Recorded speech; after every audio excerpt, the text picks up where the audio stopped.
Now, if I brought a pig into this room now, say a live pig, and I said to you, kill this animal using what you were biologically given, because all natural animal eaters in the wild kill the prey that they eat using what they were biologically given, which is their claws and their canines. So if I said to you, kill this pig using what you were biologically given, how many of you think you'd be able to do that?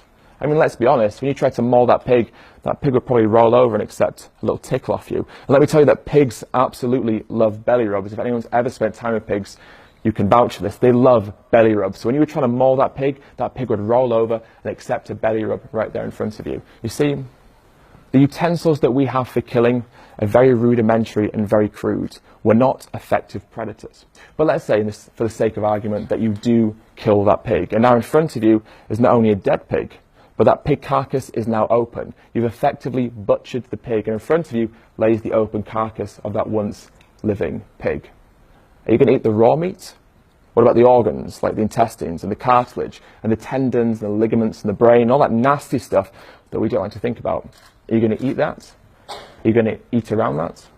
What always strikes me as strange is that when people see these parts of animals, they say that it puts them off their food. When people see graphic content like this, they often say to me, I don't want to see that, it'll put me off my food. Why? Why would seeing the process of how meat and animal products turn up on your plate put you off eating them?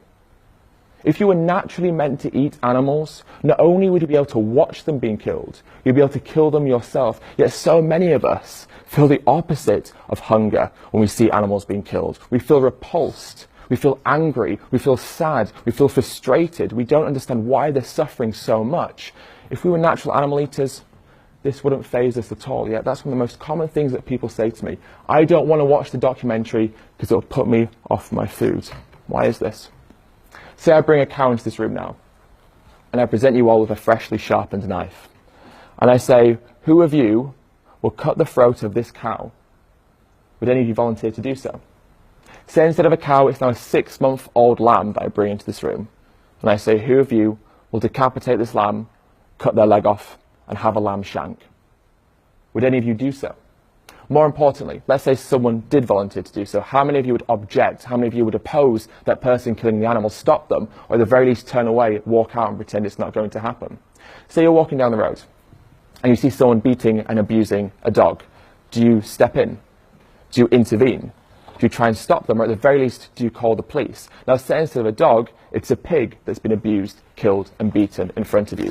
Do you still object? Do you still intervene? Do you still try and save that pig's life? At the very least, do you still call the police?